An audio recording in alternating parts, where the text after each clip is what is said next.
저번 주에 이제 그 도시에 대한 많은 앞에 여기 불 좀 꺼주시겠어요? 네. 개발에 대한 많은 얘기들 그리고 또 인문학적인 왜 재생 사업을 해야 되는지에 대해서 많이 들으셨을 것 같습니다. 들으셨을 것 같고, 네, 이번 시간부터는 이번 시간은 이 도시재생 현 정부에서 추진하고 있는 도시재생 뉴딜 사업에 대해서 제가 간단히 안내를 드리고요. 그 다음에 경주시 도시재생 사업에 대해서 설명을 드리도록 하겠습니다. 아직 많이 안 오셔서 제 요 자료는 지금 아마 안 나가 있을 거예요. 그냥 앞으로 그냥 집중해서 봐주시면 될 것 같습니다. 도시재생 뉴딜 사업을 많이 들어보셨죠? 요즘 뭐 매스컴이나 이런 걸 통해 가지고 도시재생 뉴딜 사업, 뭐 최근에는 그린 뉴딜이라 그래서 또 새로운 뉴딜 사업의 모델을 또 정부에서 제시를 하고 있고요. 어쨌든 이 뉴딜 사업이 현재 우리 도시를 개발하는 대도시는 아니겠지만 중소도시에서 이런 도시를 재활성화하는 모델로 사용이 되고 있습니다. 사용이 되고 있고, 이 뉴딜 사업에 대해서 이게 어떤 사업인지 이제 여기 계신 분들은 주민협의체에 신청을 해주셨기 때문에 주민협의체에서 이 계획을 앞으로 수립을 하고 활동을 계속 하시게 될 텐데, 이 뉴딜 사업이 어떤 건지는 알고 하셔야 될 것 같아서 이렇게 조금 안내한 시간을 가지도록 하겠습니다. 제가 이 도시재생 뉴딜 사업을 추진하게 된 배경에 대해서 간단하게 설명을 드리겠습니다. 네, 오늘 좀 시원찮아서 좀 이해해 주십시오. 잘 안 보이네요.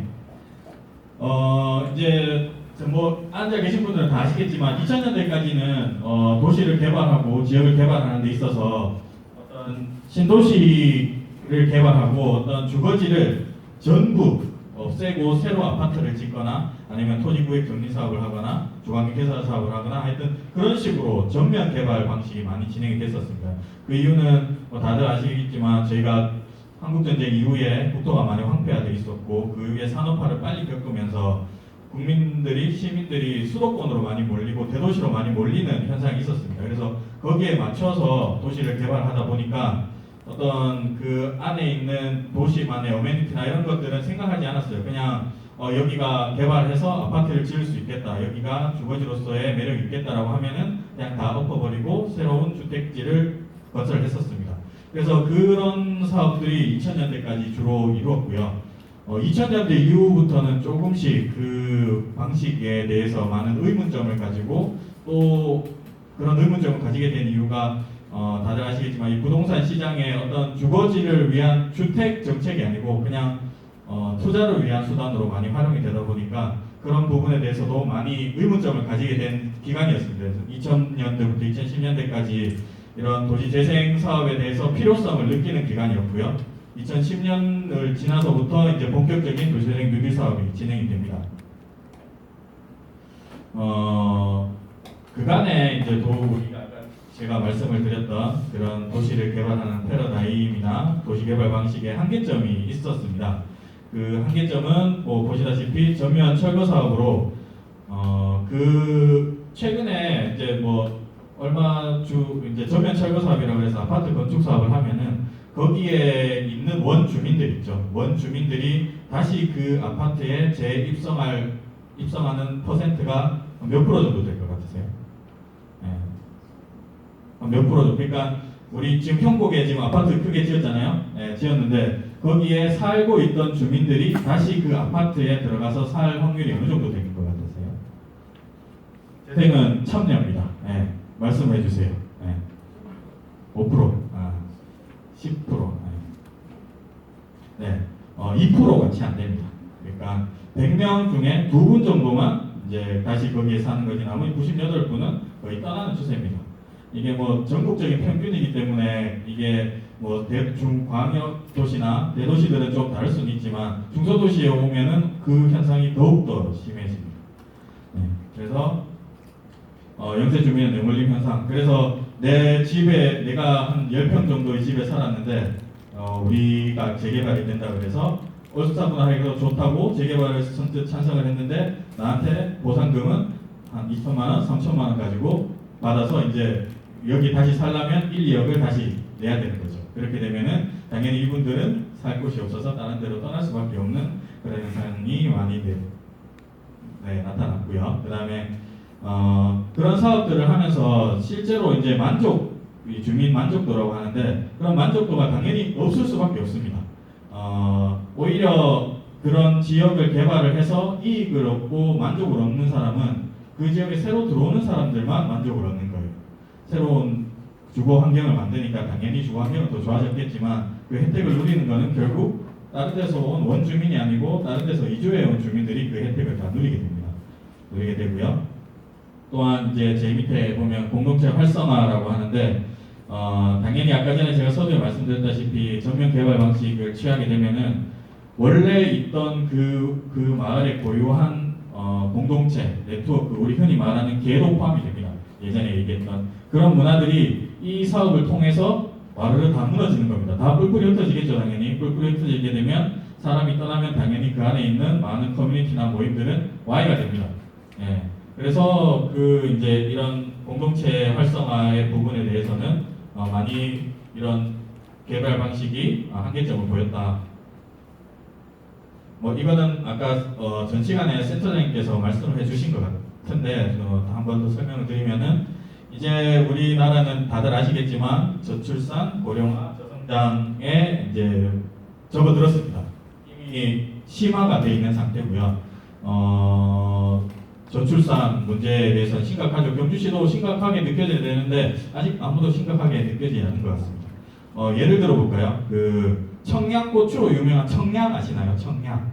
네, 청양군이에요. 한 4만 명 정도, 2만 명 정도 될 겁니다. 2만 명 정도 되는 군 도시에 올해 2020년 1월부터 2020년 7월 1일까지 신생아수 몇 명? 몇 명 태어났대요? 10명? 네, 올해는 없습니다. 2019년에는 한 명 있었습니다. 네, 2019년에 한 명 있었고 그만큼 이런 세태가 빨리 진행될 수밖에 없다는 거죠.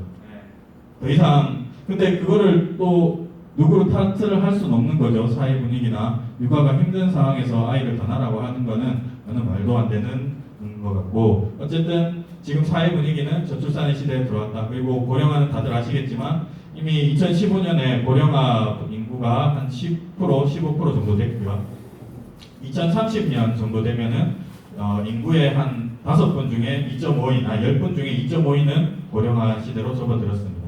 네, 더 이상 이게 고령화가 나쁘다는 게 아니라 경제 활동할 수 있는 인구가 줄어든다는 게 문제가 되겠죠. 그리고 경제 성장률은 계속 전 세계적으로 낮아지고 있지만 이번 코로나로 인해서 오히려 성장률이 마이너스를 찍게 됐죠. 찍게 됐습니다. 근데 이 성장률이 아마도 포스트 코로나라 그래서 이게 다시 플러스가 되는 데까지는 향후 한 10년 정도는 더 걸린다고 보는 전문가분들도 있습니다. 네, 그 다음에 이제 쇠퇴도입니다. 저희 재생에서 말하는 쇠퇴도는 크게 세 가지가 있는데요. 그 쇠퇴도가 뭐냐면 인구, 사업체, 그리고 건물 노후화 이렇게 되는데 그 세 개 중에 두 개가 요건이 되면 도시가 쇠퇴한다라고 얘기를 합니다. 근데 그 쇠퇴도를 전국적으로 봤을 때 전국적으로 60% 정도는 쇠퇴를 진행하고 있는 도시라고 보면 되고요. 거기에서 수도권을 빼고 지방만 봤을 때는 85% 정도입니다. 그러니까 지방의 대부분의 85%의 읍면동은 다 쇠퇴를 하고 있는 지역이라고 보시면 됩니다. 네, 그래서 유엔의 헤비터트라고 해서 국제기구가 있습니다. 이 국제기구에서 2016년에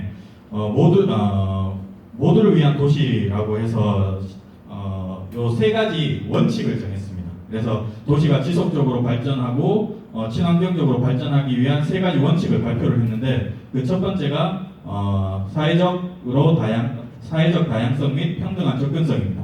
그래서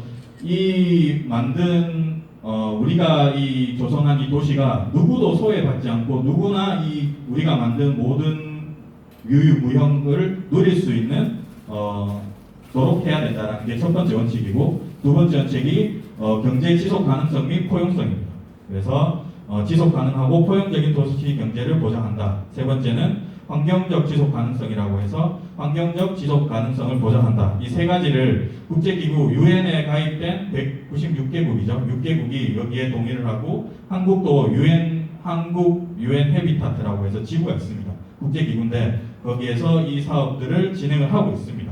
그 유엔 헤비타트에서 발표한 이 세 가지 원칙을 가지고 어떻게 보면 도시생 뉴딜 사업이 탄생을 했다고 보시는 분들도 있어요. 그래서 지금 이게 쇠퇴라는 게 우리나라만 겪고 있는 그런 실정은 아닙니다. 다른 이미 일본이나 유럽에 그리고 미국 같은 경우는 이미 이런 걸 겪고 있고 우리보다 선제적으로 이런 도시 재생에 대해서 접근을 하고 있는데 세계적인 동향을 보시면 일본이죠.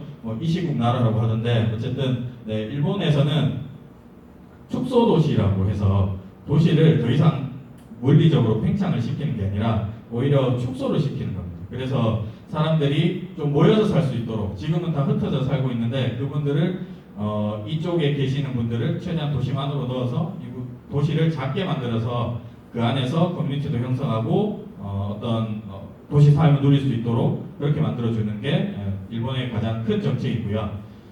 그래서 일본에 이번에 보면은 지방 체계를 많이 크게 바꿨습니다. 2015년도인가 크게 한번 바꾼 적이 있습니다. 그게 지방을 막 세부적으로 나눠져 있었는데요. 그거를 뭉뚱그려서 로컬이라고 하죠. 그래서 한 지역, 그러니까 지금 우리 경상남도, 경상북도 이렇게 쭉 나눠져 있는 거를 통폐합을 해버리는 거예요. 그래서 그 안에서 사람들이 축소도시 정책을 적극적으로 할 수 있도록 도단위의 권위를 많이 부여를 했습니다. 그리고 영국 같은 경우에는 비슷합니다. 이제 지방분권이라고 해서 지방에 그런 권한을 많이 실어주는 겁니다. 지방의 어떤 재정이라든지 어떤 정책을 펼 수 있고 법률적인 부분에 대해서도 자율권을 많이 부여해서 지방 스스로 살아갈 수 있는 방법들을 찾게 법률적, 재정적으로 많이 구조를 조정을 했고요. 미국 같은 경우에는 미국은 어차피 주 단위로 그런 분권은 잘 돼 있지만 그거에 더 추가해서 이런 공동체 커뮤니티, 지역 커뮤니티라고 하는데 이런 것들이 잘 활성화될 수 있도록 많은 정책들이 이루어지고 있습니다. 네, 이제 세계적인 동향과 우리나라가 재생에 필요한 이유를 말씀을 드렸습니다. 그리고 그러면 이제 뉴딜 사업은 어떻게 추진이 되는지 한번 보도록 하겠습니다. 도시재생 뉴딜 사업 비전은 지역 공동체가 주도하여 지속적으로 혁신하는 도시 조성의 이 주요 비전입니다. 그래서 지역 공동체가 주도라고 돼 있죠. 저는 이 주도라는 말을 별로 좋아하지는 않습니다. 지역 공동체가 함께 한다는 의미가 더 저는 바람직하다고 생각을 하는데 어쨌든 우리 여기에 모이신 이제 주민협의체에 가입을 하시게 될 텐데 그 협의체가 우리 선거동을 관리를 하는 주도적인 역할을 해주시는 겁니다. 그게 우리 마음대로 선거동을 한다는 게 아니라 행정과 중간 지원 조직과 주민 간의 협업을 이루어서 거기에서 이 지역이 좀 더 지속적으로 발전할 수 있는 어떤 컨텐츠 아이템을 뽑아서 그 활동을 누가 하느냐 결국엔 주민들이 다 한다는 얘기입니다. 뒤에 가서 좀 더 상세하게 설명을 드릴게요. 네, 그래서 네 가지 목표가 주거복지 실현, 사회통합, 일자리 창출, 도시경쟁력 회복입니다. 요거는 조금 기억을 해주셨으면 좋겠어요. 우리 뉴딜 사업은 총 5개 유형이 있습니다. 5개 유형이 있고 선건동은 어떤 유형으로 진행되는지 제가 좀 이따가 알려드릴 텐데요. 다른 거는 기억을 못하고 유엔 헤비타트라 이런 것들은 기억 안 하셔도 되는데 그래도 주민협의체라면 우리 지역이 어떤 유형의 뉴딜 사업으로 지원을 하고 사업 기간이 얼마나 되고 사업비는 어느 정도 되는지는 그래도 기본적으로는 좀 기억을 해주셨으면 좋겠습니다. 뉴딜 사업은 총 5개의 유형이 있습니다. 도시재생 뉴딜 사업은 5개 유형이 있고 두 가지 제일 큰 것부터 말씀을 드리면 경제기반형입니다. 경제기반형은 도시의 산업 구조를 바꾸는 사업입니다. 예를 들면은 태백이 뭘로 유명했죠? 태백. 네, 석탄. 지금 석탄 쓰시나요? 안 쓰죠. 네, 안 쓰니까 이게 석탄 산업으로 더 이상 도시가 지속할 수 없고 발전될 수 없는 겁니다. 그래서 그 석탄 산업을 빼고 그러면 이 태백이 어떤 경제를 통해 가지고 다시 지속할 수 있고 발전할 수 있느냐를 발굴해서 그거를 사업화하는 게 경제기반형입니다. 그래서 이거는 면적이 한 50만 제곱미터 정도 되고요. 250억 국비가 지원됩니다. 그래서 이 국비 기준입니다. 기준입니다. 국비 기준. 그래서 전체 사업비는 한 500억 규모가 됩니다. 사업 기간은 한 6년 정도 되고요. 여기에 500억 가지고 500억이 좀 작다고 생각할 수 있는데 이거는 이제 지자체, 국비, 도비, 시비 이렇게만 되는 거고 그 안에는 많은 공공기관들도 참여를 할 거고요. 뭐 각계각층에서 참여를 해서 보통 뉴딜 사업 경제기반형을 하면 거의 한 1000억 단위 이상은 다 넘어갑니다. 그래서 경제기반형은 그런 식으로 진행이 되고요. 중심 시가지형은 우리가 흔히 말하는 원도심, 구도심 사업을 얘기를 합니다. 우리 경주 같으면 어디일까요? 경주역 앞에 원도심이죠. 거기가 지금 많이 세트되어 있어서 아시겠지만 2018년에 사업에 선정이 됐습니다. 그래서 250억 사업비를 받았고요. 지금 사업을 진행을 하고 있는데 그거는 원도심, 그러니까 도시가 발전할 때는 중추적인 역할을 하고 있다가 이제 그 원도심의 기능이 다른 위성도시나 이게 빠져나가다 보니까 그 도심이 더 이상 원도심으로서 역할을 하지 못하는 겁니다. 그래서 거기에 새로운 기능이나 새로운 조금 컨텐츠를 투여를 해서 다시 사람들이 몰리고 활성화될 수 있도록 만드는 사업이 중심 시가지형입니다. 중심 시가지형이랑 경제기반형은 도에서 뽑는 게 아니고 정부에서 뽑습니다. 정부에서 선정을 하는 사업이고 중심 시가지형 같은 경우에는 면적이 한 20만 제곱미터 정도 되고요. 사업비는 한 250억 국비 기준입니다. 150억의 국비가 지원이 되고 사업 기간은 한 5년 정도 소요가 됩니다. 그리고 나머지 요 3개 우리 동네 살리기, 주거지 지원형, 일반 근린형은 도에서 선정하는 사업입니다. 우리 같으면 경상북도에서 선정해주는 사업이죠. 네, 도에서 선정해주는 사업이고 일반 근린형이랑 주거지 지원형은 뭐 비슷하다고 볼 수 있는데 일반 근린형 같은 경우에는 우리 지역의 골목 상권이나 이런 게 많이 세태가 되었을 때 지원을 해서 그 골목 상권을 다시 살릴 수 있는 사업을 하는 게 일반 근린형입니다. 면적은 10에서 15만 정도 되고 사업비는 국비 기준으로 100억 정도 됩니다. 이 100억은 반드시 100억을 주는 게 아닙니다. 그 당시에 국비 지원하는 규모에 따라 조금씩 다른데 한 70억에서 100억 정도 규모가 됩니다. 그래서 일반 근린형이고요. 주거지 지원형은 내가 살고 있는 지역이 뭐 단독주택지나 뭐 아니면 좀 쇠퇴된 활성화되지 못한 조금 노후된 주거지 지역에 살고 있다면 거기에 새로운 조금 필요한 생활 SOC 시설이라든지 문화시설이라든지 예술시설이라든지를 기능을 넣어가지고 그 주거지가 다시 주거지로서의 매력을 다시 느낄 수 있도록 해주는 사업이 주거지 지원형입니다. 면적은 5만에서 10만 정도 되고 사업비 국비 규모는 100억입니다. 주거지랑 일반 근린형 같은 경우에는 사업 기간이 총 4년입니다. 4년이고요. 마지막으로 우리 동네 살리기인데 이것도 도에서 선정해주는 사업이긴 한데 경상북도 같은 경우에는 최근에도 제가 이제 회의를 갔다 왔는데 우리 동네 살리기는 도에서는 사업을 하지 않는 걸로 최종 결정을 했습니다. 그래서 아실 필요는 없는데 그래도 참고적으로 소규모 주거지입니다. 소규모 주거지에 아까 말씀드렸던 이 주거지 지원형의 좀 축소판이라고 보시면 돼요. 그래서 작은 동네에 새로운 기능을 투여해서 다시 이 주거지가 매력을 느낄 수 있도록 하는 겁니다. 그래서 사업비는 한 50억 정도 됩니다. 요거는 좀 기억을 해주셨으면 좋겠습니다. 해주셨으면 좋겠고 성건동은 어떤 사업 유형이 맞을까요? 앞에 계시는 우리 영화쌤, 성건동은 어떤 사업이 요 5개 중에 맞을까요? 일반 근린형. 일반 근린형. 뒤에 가서 다시 한번 설명을 드리도록 하겠습니다. 네. 그래서 뉴딜 사업이 이제 한지 좀 시간이 많이 흘렀습니다. 많이 흘러서 지금 시점에서는 어떤 새로운 결과물이나 이제는 조금 도시가 활성화됐다는 좋은 성과물이 나와야 되는데 아직까지는 전국적으로 그런 좋은 사례라고 하기에는 찾아볼 수가 조금 없고요. 성건동은 할 수 있습니다. 할 수 있고 그래서 많은 조금 시행착오를 겪으면서 많이 지금 변경이 됐어요. 사업이 예전 같으면은 이제 어떤 컨텐츠 위주로 많이 사업을 발굴을 해주셨어요. 그러니까 그게 뭐냐면 이 지역을 살릴 수 있는 독특한 걸 들고 와봐. 그러면 우리가 평가를 해서 선정을 해줄게 라고 많이 해서 이제 그때는 그렇게 선정을 해주셨어요. 근데 막상 그렇게 하다 보니까 실제로 이게 주민들이 하거나 그 지역에 안 맞는 그냥 전문가들이 작성해 놓은 계획이었습니다. 그러니까 실제적으로 그 사업을 막상 추진하려고 하니까 전문가들은 당연히 사업이 수립되고 선정이 되면 떠나버리죠. 예. 결국 그걸 주민들이 해야 되는데 선정된 사업과 주민이 할 수 있는 것과는 많이 상이하다는 거죠. 그래서 요즘은 최근에는 너희 사업 계획에 대해서 주민들이 얼마나 이걸 할 수 있는지에 대해서 많이 요청을 합니다. 그래서 만약에 우리가 예를 드는 겁니다. 육아 사업에 공동 육아 관련해 가지고 이 지역에 필요한 사업들을 좀 해보겠다라고 했을 때 그러면 너희 주민들이 공동 육아나 이런 활동들을 한 근거를 내놔봐.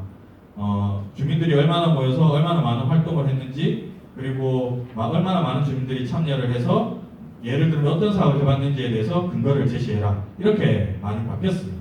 그래서 예전에는 처음에 뉴딜 사업 처음 진행을 할 때는 전문가들이나 엔지니어링의 역할이 엄청나게 많이 중요했다면 최근 들어서는 주민분들이 역할을 많이 해주셔야 되는데 그 역할이 앉아서 계획만 세우는 게 아니고 그 계획을 세우셨다면 그 계획에 맞는 사전 활동들을 많이 해주셔야 됩니다.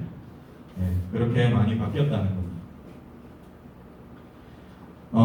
이제 뉴딜 사업에 대해서는 제가 설명을 드린 것 같고 경주시 도시재생 사업에 대해서 조금 더 보충해서 설명을 드릴 건데요. 한 30분 정도 지났는데 쉬었다 하실까요? 아니면 20분만 빨리 하고 끝낼까요? 오늘 빨리 끝나도 뒤에 또 남아있는 게 더 있습니다. 네, 더 있기 때문에 오늘 더 있기 때문에 그러면 바로 연속해서 빨리 진행하도록 하겠습니다. 경주시 도시재생 사업에 대해서 간단히 설명을 드릴게요. 뉴딜 사업에 대해서 설명을 드리는 겁니다. 경주시가 뉴딜 사업을 지원을 하려면은 단계가 있어요. 제일 처음에는 전략계획구역이라는 게 먼저 지정이 돼야 됩니다. 제가 나눠드린 유인물이 그 내용이고요. 그래서 우리 성건동이 지금 여기입니다. 여기인데 지도가 조금 흐릿해서 안 보이는데, 네, 요 지역인데요. 경주시 전략구역이 총 7개인데 한 개는 간포라서 빼버렸고요. 6개 중에 우선순위를 매깁니다. 우선순위를 매기면은 아까 말씀드린 그 세태도랑 그리고 지역자산이랑 이런 것들을 정량화 점수화 해가지고 그것들을 점수를 매겼는데 1등은 아까 전에 말씀드린 재생사업이 필요한 지역은 경주역 앞에 여기는 사업이 선정이 돼서 이제 진행을 하고 있고요. 2등은 그러니까 그 다음 필요한 지역은 경주역 동편 알고 계시죠? 그 관사마을이 있던 지역입니다. 그 지역이 이제 두 번째로 필요한 지역이고 3순위가 선건 지역입니다.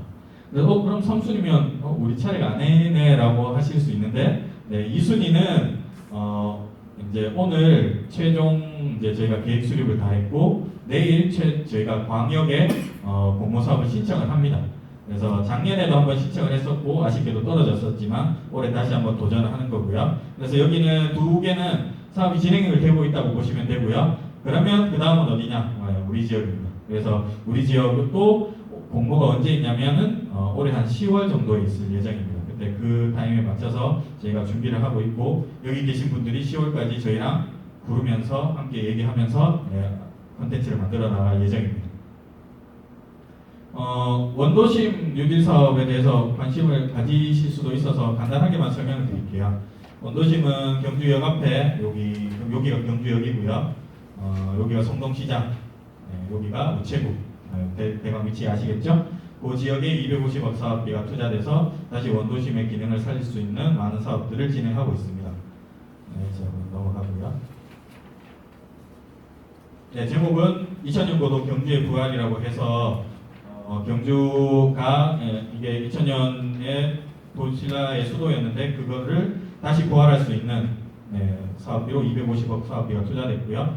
큰 사업이 청년 거점 사업 그리고 여기 커뮤니티 센터라고 해서 관광객들에게 편의를 제공하고 그 안에서 청년들이 창업도 할 수 있는 공간을 만들어주는 게 큰 사업입니다. 넘어가도록 하겠습니다. 그 다음에 이제 내일 공모를 신청할 사업 계획이고요. 여기가 성동항호지구입니다. 성동항호지구고 여기에는 이게 최종 사업은 아닙니다. 드린 게 최종이 아니기 때문에 이 사업을 이렇게 되는구나 상세하게 보실 필요는 없고요. 최종은 아닙니다. 사업 제목은 함께하고 싶은 행복항천인데 이것도 저희가 최종하면서 조금 바뀌었어요. 그래서 일상이 여행이 되는 마을 행복항천으로 사업의 명칭은 바뀌었고요. 여기는 크게 사업이 4개가 있습니다. 큰 사업이 4개가 있는데요. 처음 여기는 어디냐면 여기가 굴다리, 굴다리 여기가 요 도로고 굴다리고요. 요렇게 해서 요쪽이 강변이 되겠죠. 그래서 요 사업 부지도 조금씩 다 바뀌었으니까 너무 다 바뀌었다는 거 아시면 될 것 같고, 요 원효로 주변으로 해서 상생점포라고 하는데 이런 주민들이나 청년들이 창업을 할 수 있는 좀 창업의 문을 쉽게 열어줄 수 있는 공간을 만드는 게 한 개 사업이고, 두 번째 사업은 요 황천마을관리소라고 해서 아시겠지만 이 지역 엄청나게 조금 노후되고 한 주거지잖아요. 그래서 이때까지 좀 누릴 수 없었던 생활, 문화, 예술 프로그램들을 진행을 할 수 있는 마을 거점을 만드는 겁니다. 그래서 마을 거점을 만드는 사업이고요.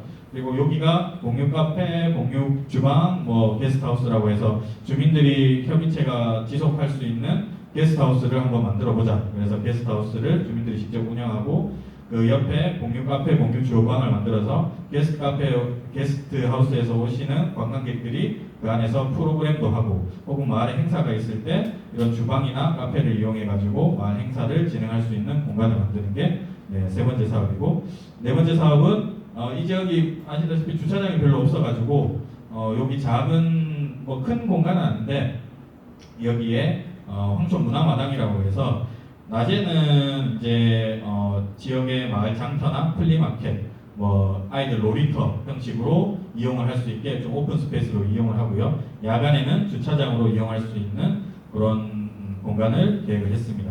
그래서 이 사업은 규모 일반 근린형으로 저희가 지원을 하고 사업비 규모는 한 130억 정도 됩니다. 네, 넘어가도록 하고요.